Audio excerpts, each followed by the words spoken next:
From the station working for you, this is WRTV News at 7, streaming now. And thanks for joining us here at 7 o'clock. I'm Mark Mullins. Right now at 7, businesses in most of the state are getting ready to fully reopen this weekend as Indiana is set to move into Stage 5 of its Back on Track plan. Stage 5 means restaurants and gyms can operate at full capacity while maintaining social distancing between tables and equipment. Size limits will be removed for social gatherings and meetings. Driving the decision to reopen are trends the state health department is seeing in COVID cases.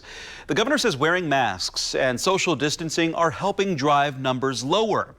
We visited the Cobblestone in Zionsville today to find out how they will handle reopening and keeping everyone safe.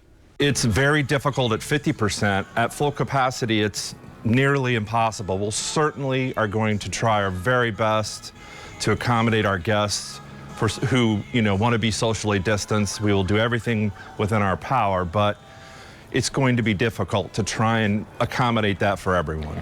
Before COVID-19, Cobblestone could seat around 80 people inside with 15 people at the bar and around 40 to 45 people on the patio. Tomorrow, Marion County officials will talk about next steps for reopening. In today's daily coronavirus case numbers for Indiana, there are 920 new reported cases. That's fairly high.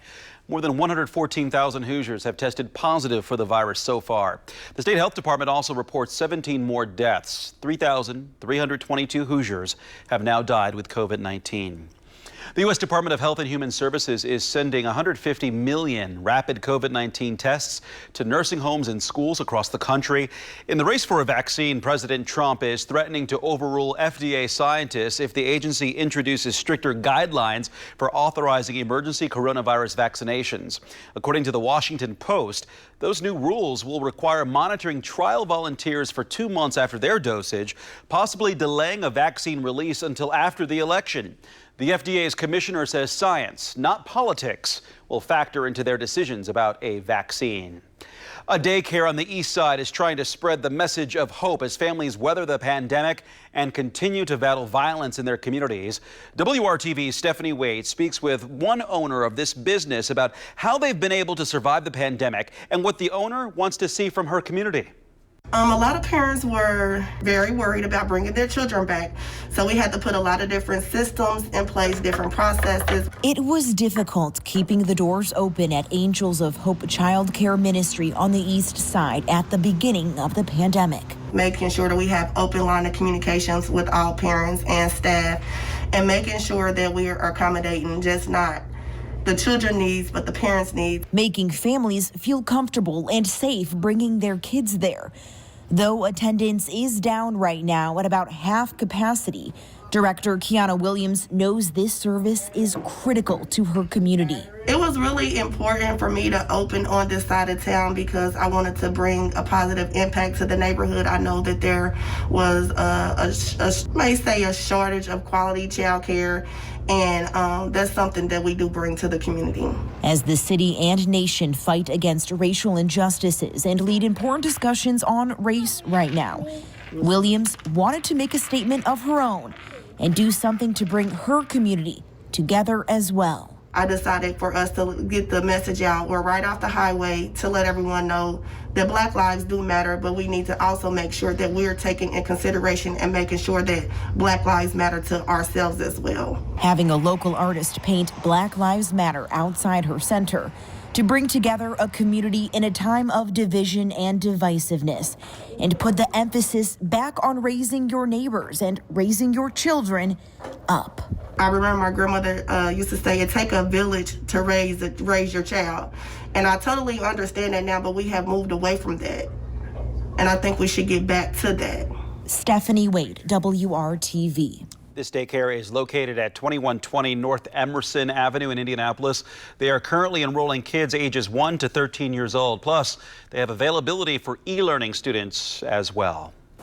Checking in now with Storm Team 6 Chief Meteorologist Kevin Gregory, and we saw plenty of sunshine today, but we're still waiting for some sign of rain. Kevin?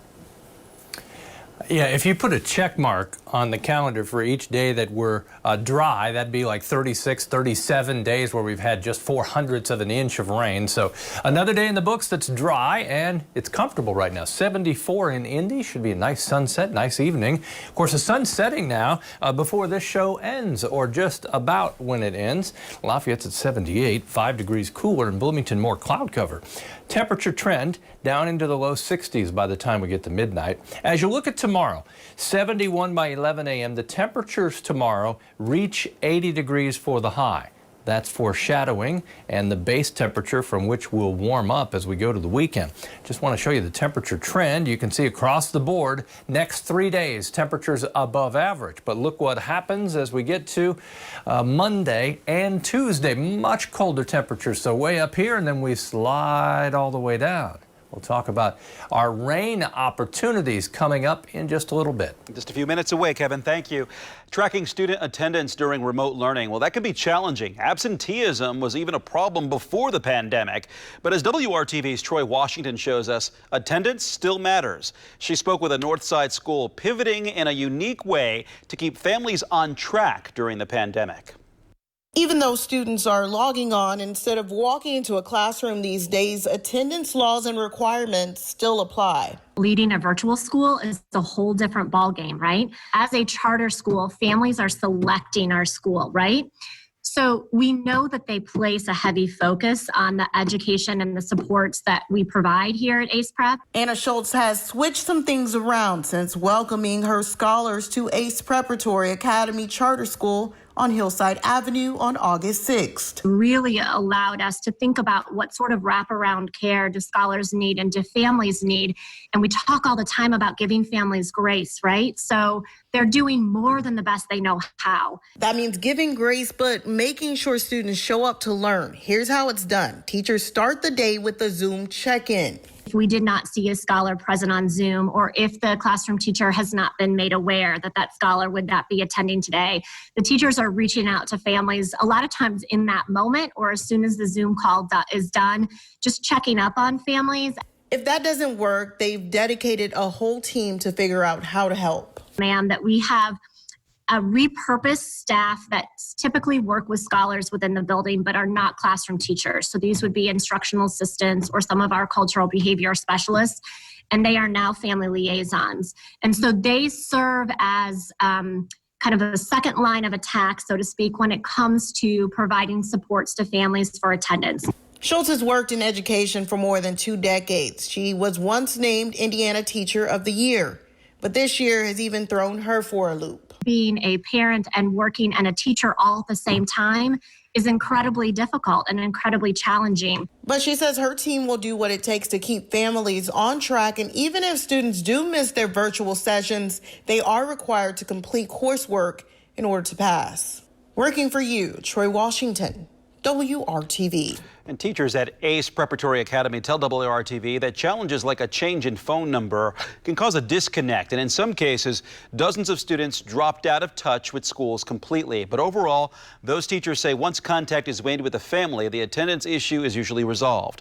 Many ACE students will return to the classroom in October. It's been tough just dealing with the coronavirus. Now health experts say they're concerned over another surge atop of COVID-19. Looking ahead at the convergence of flu season and a pandemic coming up. Plus, astronauts dodging space junk, the plan underway to cut back on clutter in outer space.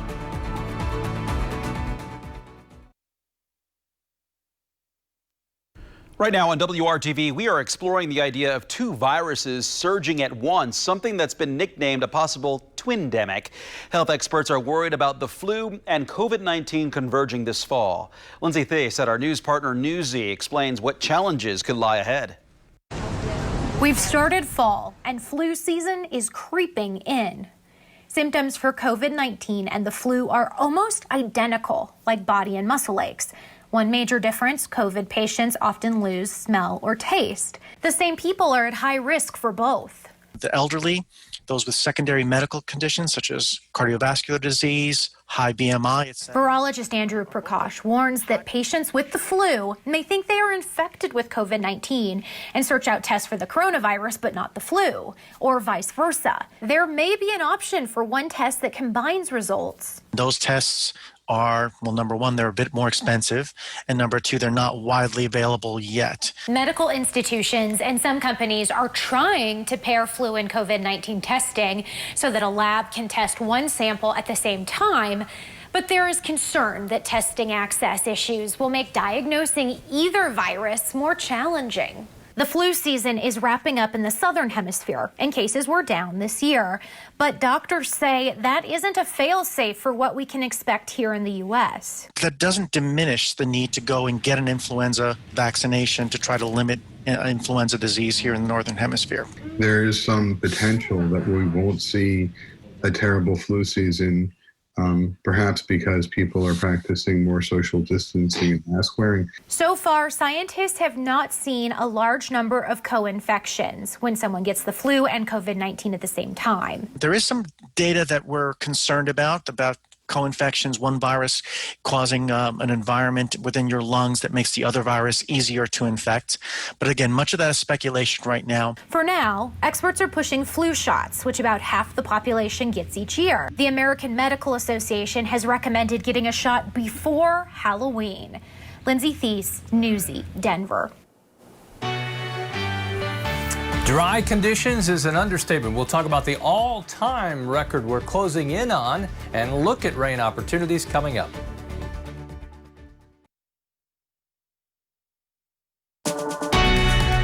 From the station working for you, this is WRTV News at 7, streaming now. Litter isn't just a problem here on Earth. Earlier this week, astronauts aboard the International Space Station had to maneuver to avoid a piece of space debris. NASA says this is the third time in the last 2 weeks the space station has come in close contact with space trash. No crew members were harmed, and the astronauts were able to resume regular activities once the maneuver was completed, NASA said. There are millions of pieces of spacecrafts, parts of rockets, and out-of-commission satellites in low Earth orbit. In February, President Trump put in a $15 million request to help the space program respond to issues like all the scrap metal in space. NASA may help make traveling here on Earth a little less complicated. A space agency developed laser-based technology to help astronauts land on the moon. The information from that research will now be used to help self-driving cars get through rush hour traffic. The technology still needs a little bit more testing on rocket launches. How about that, Mark? I bet you someday on WRTV we'll be reporting about traffic on the moon being heavy. How about that? 0.04 of an inch. If you have a rain gauge, go look in the rain gauge. You'll either find dust or some spider webs. This is all the rain that we've had over the last 36 days, just 0.04 of an inch. That would make this September, if we don't see any more rain, the all-time driest month for Indianapolis. The other two that are in the books already, March 1910, you can see under 1/10 of an inch, and under 1/10 of an inch in June 2012. Remember June 2012? That's when we hit 105 on a couple of occasions. So we've been incredibly dry, but we haven't had the heat to go with it. The latest drought monitor is out. Abnormally dry everywhere you see the yellow. The moderate drought from Hendricks County along Interstate 70, both north and south, nearly to Terre Haute, and these areas continue to expand as far as how dry we are. 3 to 6 inches of rainfall, that's what it would take to help break the drought through western and northern Indiana. From Indy north and east, a little less than 3 inches. Rain potential. Okay, here we go. We started on Sunday evening. You can see the first cold front generates some rainfall. There'll be an additional cold front that comes through Monday night and Tuesday. That will bring with it the cooler air and also potential for rain. This would be wonderful.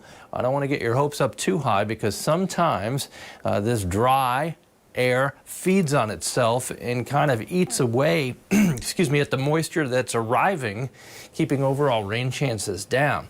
80 degrees tomorrow, That's the base temperature from which we'll warm up over the weekend. Temperatures 84 Saturday. That's the warmest day in the 7-day forecast. The coolest day next Thursday. A week from today, only 63 for the high, 44 for the low. And indications are even through that first full week of October, temperatures will stay well below average. Mark? All right, Kevin, thank you.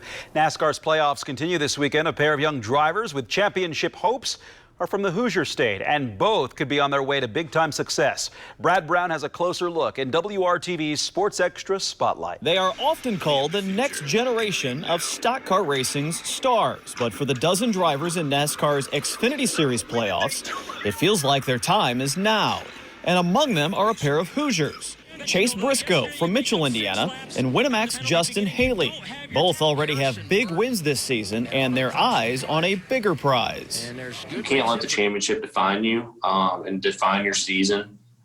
Yes, we want to win the championship, but at the same time, winning races is a big deal. Briscoe was the Xfinity Series Rookie of the Year in 2019. His July win at the Indianapolis Motor Speedway was just a sliver of his success in 2020.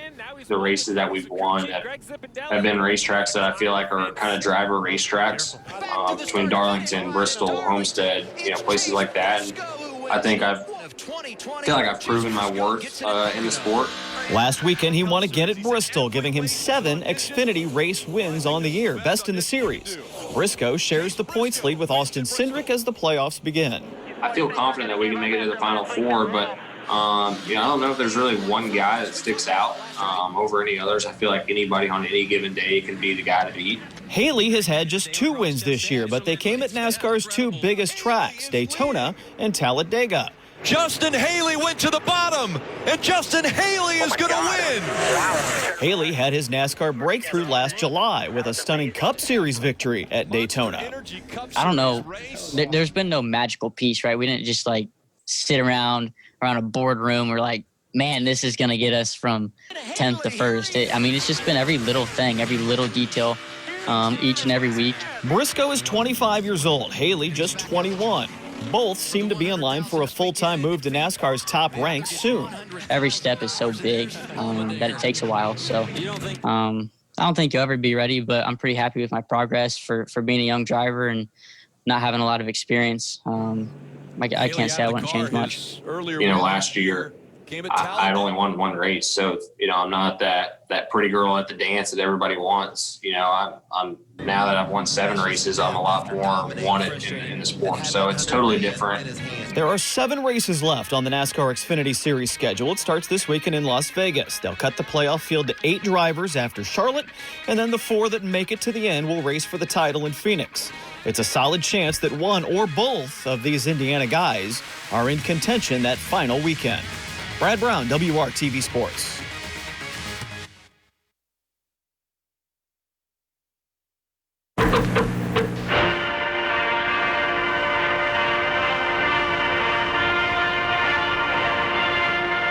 Today for Throwback Thursday, we are jumping right into one of the most creative efforts to get into the Guinness Book of World Records. 40 years ago this week, thousands of Ball State University students skipped class in hopes of jumping their way into the record books. It was called the Big Jump, and the premise was simple. Journalism major Susan Sparks told former WRTV reporter Greg Todd that they wanted to set the record for the most people jumping into the air at the same time. She says the idea came around at a yearbook staff meeting, but the big question was, why jumping? Because it's fun, it's different. Because we love to jump. Because we came to be discovered today. I'm doing it because I feel it's going to further my education here at Ball State. As you can see, it was quite an event on campus. More than 2,500 students showed up to make the record-setting jump. Record-setting jumps go by quickly, so watch closely. 1, 2, 3, jump! We did some research and can't confirm whether the world record jump was ever officially verified. That probably didn't matter to 2,500 students who got to skip class for a day. You can see this entire Throwback Thursday story at WRTV.com/history. Now let's jump on over to Kevin. Both feet are on the ground right now, Mark. I'm going to call Greg Todd later tonight and let him know, see if he remembers that story from 40 years ago. 80 degrees tomorrow afternoon for the high. Dry day, warmer over the weekend. Back to you, Mark. Just in time to catch the sunset there. That's how we leave you here at 7 o'clock. Thanks for joining us for WRTV News at 7. We are back with you tonight at 11.